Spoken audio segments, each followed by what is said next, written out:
Well, good morning, everyone. It does feel a bit like Ivan when he, good morning, Vietnam. So we are in a time of war, so it seems appropriate. Let me share my screen.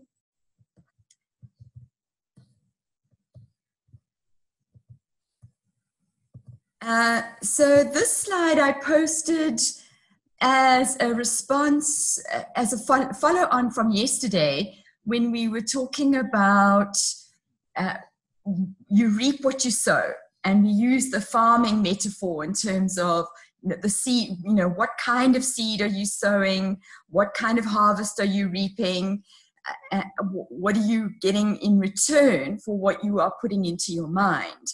And this just seemed a logical process of following on from that, is that what is it that you are giving out? What is it that you are extending from yourself that other people need? And that then returns back to you. And these are the words from Zig Ziglar. He was an incredible salesman who went on to become a motivational speaker of crowds and crowds of people, but primarily motivating people to get their businesses going, to build successful sales-oriented enterprises. And I posted this slide on LinkedIn and is on my Facebook page, and I found it fascinating that it's one of the images and one of the statements that has got some of the most likes and most comments. So there's something about it that is connecting with people at the moment. The question that I posted with the image is, what is it that you can give that the world needs right now? So I leave that question as well as this quote with you for your comment now.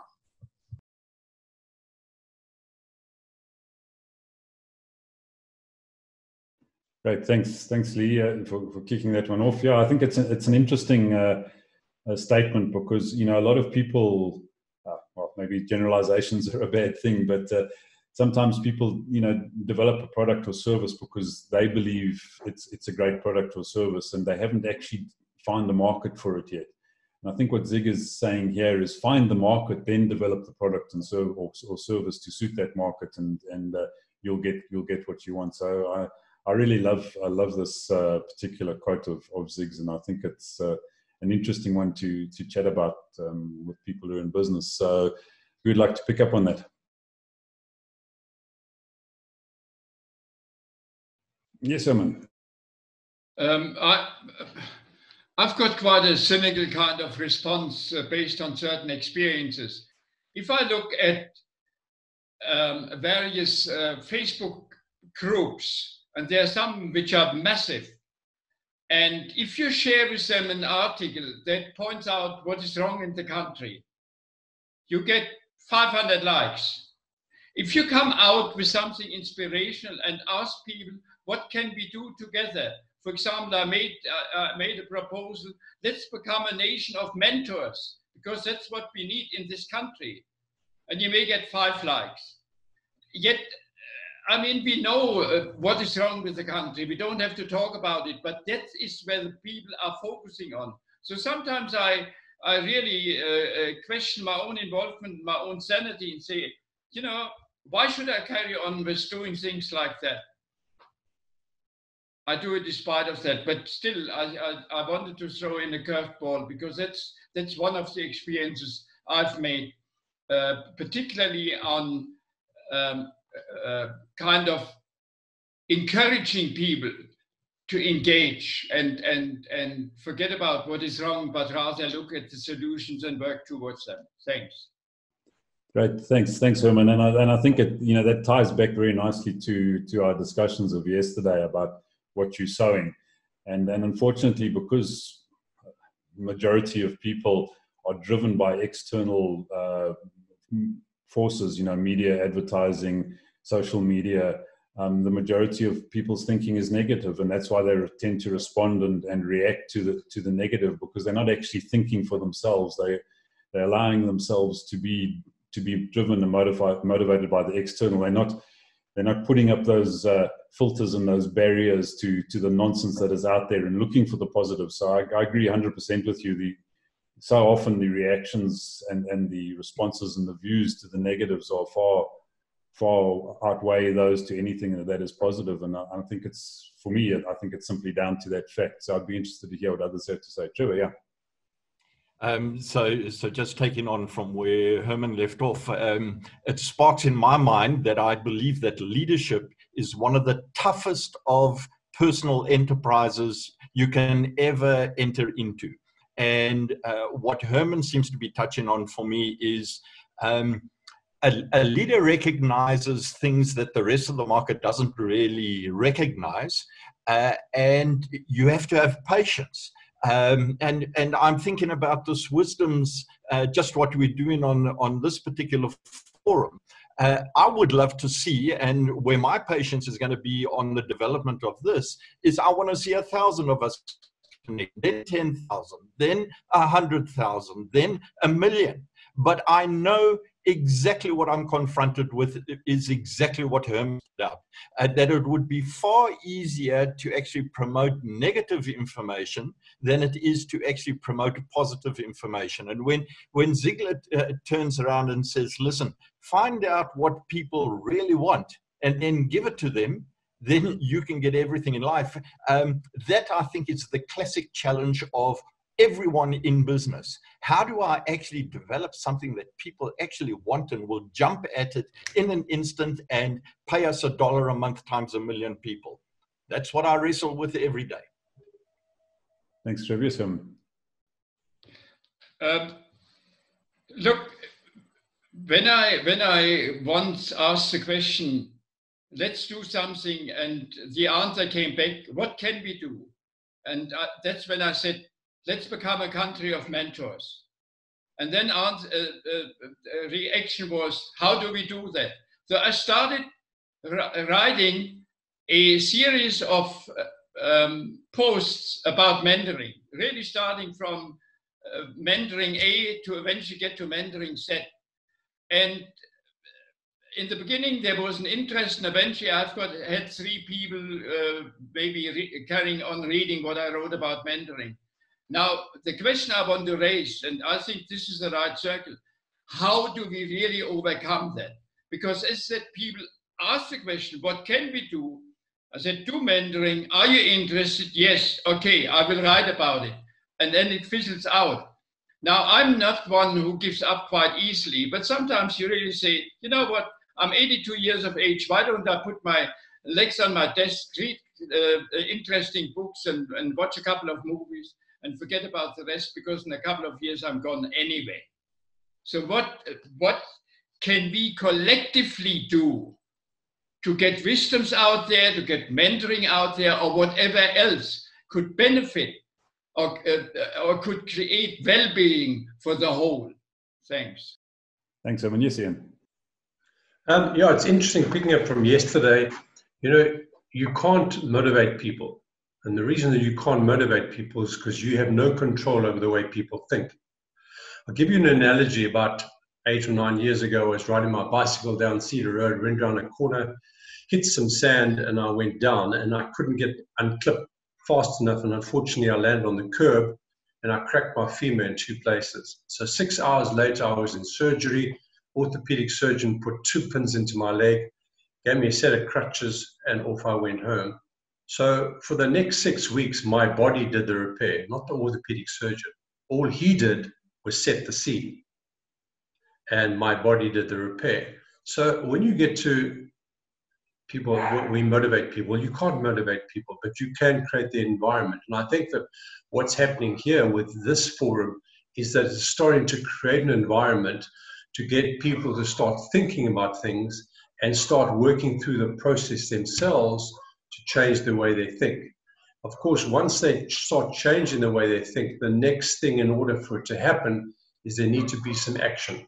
As Herman was saying, people are reading the posts, but they don't really know what to do next. What is the action step that progresses them through the process of that change of thought and their interest into an action? And that's probably the challenge. But I think this is a great forum for that catalyst and environment to start taking place to change the way we think, which is what Zig Ziglar is saying. It's the fact that, you can't sell. People are sick and tired of being sold to.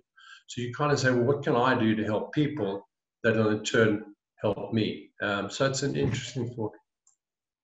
Great, thanks, Ian. I'd like to bring some of the other folk in if they'd like to comment. Cecile, have you got any thoughts on this, these particular thoughts that have been put out there and commented on?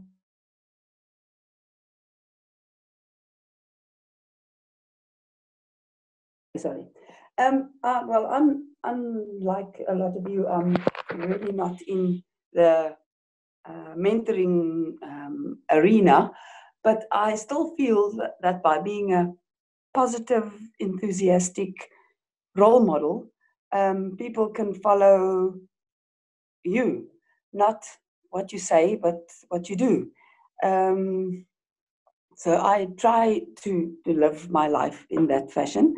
And and I try to always be the person that when other people interact with you, they would say, oh, you are always bright and breezy and positive and enthusiastic. So I really always look at the life on the bright side, rather than looking at doom and gloom, which is quite easy to do. It was interesting. I was listening to a piece of CakeNet last night, and there was a medical doctor in South Africa, and he was talking about corona in the workplace. And she asked him, "Are you afraid?" And he said, and he hesitated, and then he looked straight into the camera and he said, "Very, very, very afraid because of the stuff that they see in the hospitals at the moment, and afraid that they're going to make their family sick, and then they won't be able to look after the masses when it finally hits." So it was interesting to see a doctor saying that. But I guess one can act even in the face of being scared. Great, thanks, Cecile. Gavin, any thoughts on the topics? I think Cecile has raised an important point. Any fool can talk. If you want to be a mentor to people, you have to do stuff. You have to set the example. If you're not setting an example and you're just talking, you're a waste of oxygen. So to me, the actions of people are far... there's a phrase I use quite often: your actions speak so loudly, I can't hear a word you're saying.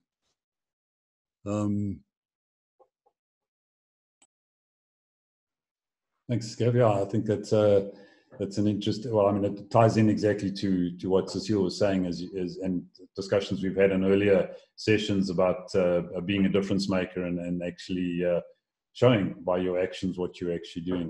Jasper.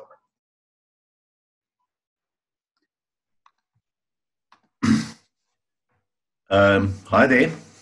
Just put myself on. As Herman was talking, and I sense his frustration of recognizing the problem, but in recognizing the problem, it is so overwhelming that you have no idea, how can I really make a difference and an impact in the problem that I see in front of me? I have more and more appreciation of what we're trying to do with the chamber, and the image that come up in me is, in a body, the body is just the sum total of what you see functioning. But in the making of the body, if we have to start with the body piece by piece, it would be made up of various systems. So nervous system, the blood flow system, the brain, etc., and the mechanical systems and stuff like that. And in delivering a message like he sees the message of being a mentor to everybody, Trevor is seeing the importance of wisdoms, which I agree people need their minds reset on a regular basis, what we're trying to do in the chamber. So I think what we are all searching for is, we are all owners and contributors of pieces of the body, whether it's part of a system or an organ or whatever, And we're starting to see where does it fit in and what is this bigger body that will eventually deliver the message in a consistent, sustainable way to the world out there. Because we're not going to make much impact on our own, and it's praiseworthy to have a good life and be a good role model. But it's to find a way where we can make the biggest impact as an organism or a body. So that's just my contribution. Okay, thanks, Jasper. Karina, I'd love to hear your thoughts on this. Thank you. Yes, just one or two thoughts, and I share Herman's frustration. Yes, Herman's frustration around you have a passion, you've got a vision, you've got a purpose, and it's as if people don't want to rally behind it. I think if we have the answer for that, we can buy out LinkedIn. So one of the things that just comes to mind is a coaching discussion I had yesterday with a manager in the manufacturing environment, and they're running their business mostly off WhatsApp groups at the moment. And he's saying that the staff are calling and asking for more communication, keep us informed. But what he does find is that they don't give attention. So they would read a comment on the group or an instruction, and 3 days later he finds that they didn't do it. And it comes to human nature that we give attention to what is our own focus. So if in that WhatsApp group someone says, fix machine 101, and I believe that that's someone else's job, I don't pay attention to it. So the one thing that for Herman, and I share his thoughts because I'm also on a similar journey, is unless people share your vision and your purpose as much as you do, they're not going to get involved. And at some place, we need to get to acceptance that, yes, Herman's had 3 people that's interested, and rather focus on those 3 than trying to chase those that it's already moved off their radar. I think the other thing also is, if we look at personality styles, it's also just human nature that some people are looking to engage, want to be involved, want to drive something, and they are drivers. If you look at people who are analyticals, they don't want to get involved in things like this, and they're often more critical. And your expressives will talk a lot, but won't necessarily want to get into the action. And the amiables are just sometimes the victims of society. So it doesn't matter what you say to them. Their DNA is going to say, sorry, this is not going to work. We are at the receiving end of a useless government, those type of things. So I'm trying to work a lot on acceptance and then focusing on those individuals where I do have an influence. But it's much easier said than done, because you get so excited and you want to get people to rally behind you. Great, thanks, Karina. Pierre, good morning. What are your thoughts on the topic?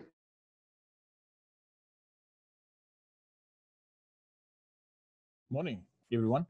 Yeah, I think it's a mindset that needs to be changed. But as Karina was saying, you can't just change everyone's mindset. I think it's everyone. There's a saying that say people flock together, with the same mindset. Now, if you've got a leader, for example, now Trevor is driven. He's pushing guys, to go into a vision that he's got. But if my personality is not, is not finding that touch that I can, that I can get something there, or I will see his personality is too overpowering and all of that, and that puts people off. But at the end of the day, we mustn't just say, okay, well then we can't influence. We can influence, because if you've got, you don't have to have 1 million. If you've got 500, that 500 can do twice or 3 times much as 1 million. So we need to see, like, and I also don't think people know what they can give. I don't think the ability that's within them, I don't think they've harvested that yet, or they don't know what they can contribute. That is, that's what I see, and that's what maybe the frustration is also, because the people doesn't know that you mentor what they can give. They haven't been trained. They haven't dig deep in themselves to come to that place, what they can contribute. Great, thanks, Pierre. I think some interesting insights there. Sarah, good morning. What are your thoughts on this? Well, I'm a firm believer of the principle of sowing and reaping, and definitely live by the value that you only get to keep what you give away. One of the moments of impact for me, came when I came across the gig message, the generational inheritance group. And I think one of the things that resound in my heart about that, and why it was a moment of impact in relation to what we're discussing about today, is that it's the whole 3-generational thinking, because I think before then I was living my life within a span of my own lifespan that, I only had to make an impact that I would see within my lifetime. But when I began to understand that actually I don't just live for my lifetime, but I live for the generations that are to come, and therefore anything and everything that I do, whether it's in business or it's my private life or in the ministry, is really some of those seeds that I sow. I might not see it in my lifetime, but they will definitely come, even in the next generation, and in the generations to come, because I made that investment. I allowed that time for sacrifice. And in conclusion, for me, something that you said earlier on, Ivan, about creating a market and then being able to provide a service. I've got a slightly different view, because sometimes you find that people don't think that they want a particular service, and if one waits, if I look at the gig message, if Jasper waited until he found a market to bring the gig concept, then we would have missed out, and I didn't know that what I was actually looking for was what the gig message offered. But when I came across it, it resonated with something that I was working in the journey. So also just hearing what Herman is saying, but to say, when we then understand that the life of our impact is not necessarily within our lifespan, but it can go to generations after we've gone. And if we are just faithful to sow what we believe and what we believe we've been given in our gifts, in our skills, in our businesses, somebody will pick that up. Sometimes the people that that you speak to can reject your message. As someone was making an example about Trevor, someone can reject the message at the time because maybe they are not at that place. But you find the very person 5 years from now will give Trevor a call and say, actually, thank you. At that time when you said 1, 2, 3, or when you did 1, 2, 3, I didn't get it, I didn't understand it, I was offended, but actually that caught up with me and it resonated with me and it did change my life eventually. So yeah, that's it for me. Great, thanks, Sarah. I think a lot of good points there. Just a comment to everybody. I see various people are using the chat box quite actively, and I think it's a great way to extend their interaction and extend the conversation without necessarily having to verbalize. And if people, really want to do that, I'm happy to save that and send that out to the group after the session as well. So you've got a bit of a record of those interactions and those chats. But I'd like to go over to Stella now. He's been very, very quiet and very patient in the scene. So Stella, I'd love to hear your thoughts. Morning, everybody. A very interesting subject indeed. I was immediately reminded of a conversation that I had with one of the coaches that I work with out here in Durban. And he was saying that the coronavirus will really, if not anything, teach us just how connected we are, how everything is connected. And it will force us, because there was a bit of a debate as to going online and doing business in person, which one actually works better? That personal touch, are we losing out on it? Or are we moving on with technology? This will force us to marry the two, and practically speaking, we'll be better off. We will now be able to still connect while using, platforms like Zoom. So to make that conversation very practical and true to what Herman was asking about, for me, I've always believed that when we sell something that's a big idea as let's all become mentors, we need to be selling that more direct. We need to speak to people. It's more of a debate of saying, do you engage your clients using WhatsApp, or do you engage them in person when it's something of this magnitude? So when he starts talking to those three that showed interest, and he says to them, this is the idea that I have, but help me expand it. We then get other people that become an echoing voice in what we are selling. I think all this conversation is connected to what we looked at with the slide when we said, we can get everything that we want by helping other people get what they want. So when we start to listen to each other when we're about to sell, I then get to understand, what is it that you wanted out of this? When you showed interest, what was your take from it? Can I help expand your wealth so that you can help expand my wealth? That sort of a thing. And I want to just touch on what Sarah was saying, because it's very important to this particular conversation. How did I meet everyone here? How did I get to this group? I realized the very first person that I met was Jasper. What we don't sometimes talk about as coaches is that it doesn't really, sometimes people won't remember what you said. The words will fade away, but people will remember how you made them feel. I don't remember everything that Jasper said to me the first time we met, but I remember how he made me feel.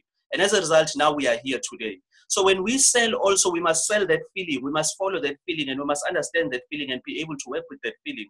If people feel accepted around you, I'm talking about those types of feelings. If people feel accepted around you, then you've helped everybody, and inevitably you'll be helped as well, because ultimately we all want to be accepted, that sort of thing. Great, thanks, Hello. Herman, if you'd just like a quick final comment, then I'm going to hand back to Lee for a bit of a wrap-up, because we are hitting the bottom of the hour, and then we'll just take a quick whip through the group for a 30-second final comment from everybody. So Herman, go for it.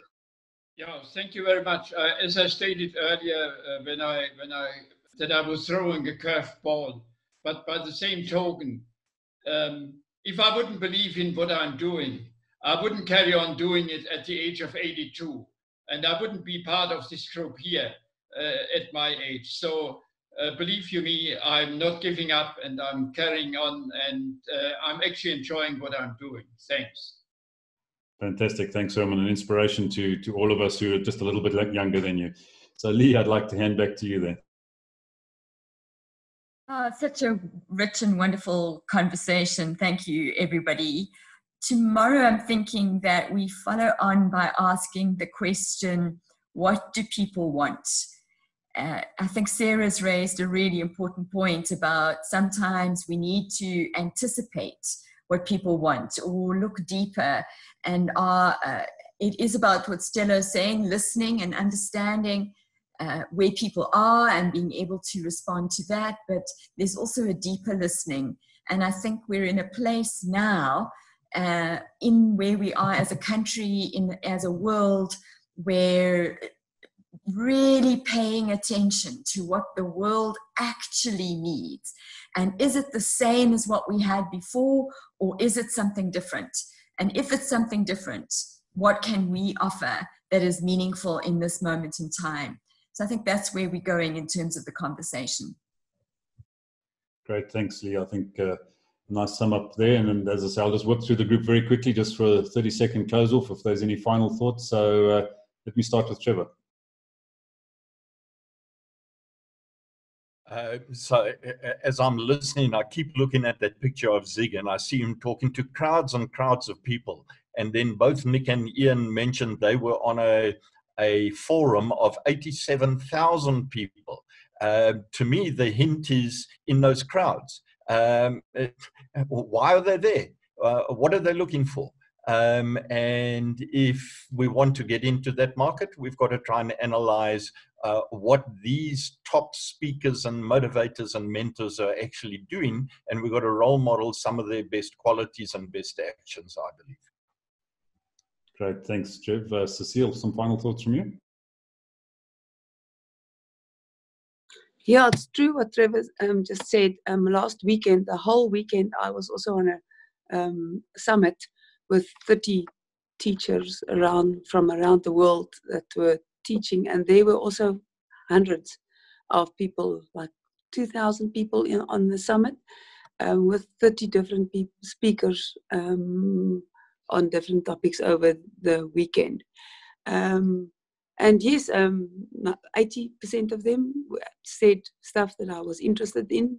Some interesting what someone said earlier, their personality style didn't resonate with me, and then you kind of switch off, and it doesn't happen often because I'm interested in most people. But yeah, it's interesting to, if you analyze afterwards, which people did you not resonate with, and then their message somewhere fades away. You can't even remember what they spoke about. But enthusiasm is a very good thing. But the other thing that I want to say is enjoy Easter with your nearest and dearest that you are with this weekend. Great, thanks, Cecile. Appreciate that, and I'm sure we'd love to hear some of the insights you're getting from these other forums that you're joining as well in later conversations. So yeah, and a great Easter weekend, a happy and blessed one to you as well. Gavin. Yeah, no, I'm also looking forward to the Easter weekend, a chance to stay at home for a change. I think I repeat what I said earlier. Set the example, don't talk the example. Do it, don't talk about it. Great, thanks, Gavin. Ian. Oh, thanks, Ivan. Yeah, I don't have anything further to add. I'm looking forward to tomorrow's discussion and the Easter Bunny arriving. Thanks, Ian. Jasper. Nothing to add, Ivan. Thank you, Karina. Any final thoughts? No, thank you very much for this morning, and I hope everyone has a productive day. Great, thanks, Karina. Pierre, final thoughts from you? No, I'm fine, thank you. Good, thanks, Pierre. Sarah, any final thoughts on your side? Nothing to add. Thank you for the inputs. Great, thanks. And Cello, final word from you. Be blessed, everybody. Enjoy your Easter. Blessed. Great, thanks. And thanks, everybody. Fantastic discussion again today, and look forward to chatting to you next time. We are online tomorrow, those who want to join us, and through the weekend. So if you want to get online, we will be on every day, and we're also doing a chamber session on Friday from 9:30 for those who want to join. So we look forward to discussing things with you at the next session. So have a great day and see you soon. Cheers. Bye.